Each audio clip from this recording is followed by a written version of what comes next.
A letter from a lawyer, not a physical copy. I've received an electronic copy of the letter. One, I consider this a great honor because I am the only politician in Jammu and Kashmir who has been bestowed with a love letter like this from the BJP. I consider it a mark of respect that I am obviously a political force that they cannot ignore.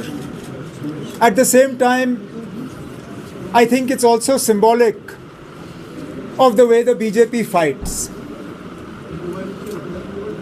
They take political fights and hide behind the courts. I could have made the same statement hiding behind the assembly. I could have taken advantage of the privilege that is afforded to me by making statements in the assembly that cannot be challenged outside the assembly. But I didn't. I made the point on a political stage, expecting that the BJP would respond politically. They've chosen not to. They have told us that political fights don't matter to them. They would rather settle scores in court.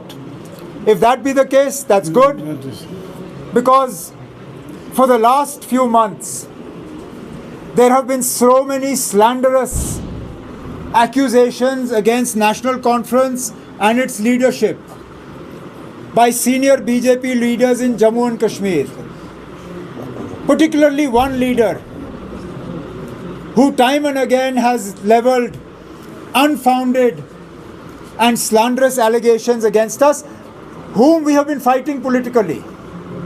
Going on now, we will begin the process of sending legal notices to that particular BJP leader and the few others, and let's see where this process goes. So is BJP's Operation Lotus on in Jammu and Kashmir, and did they allot a time for Jantar Mantar's protest in coming days? Now, we have been told that the police is obliged in Delhi to give permission 5 days ahead, usually not less than 5 days. So we've been told that within that time frame, they will give us a response.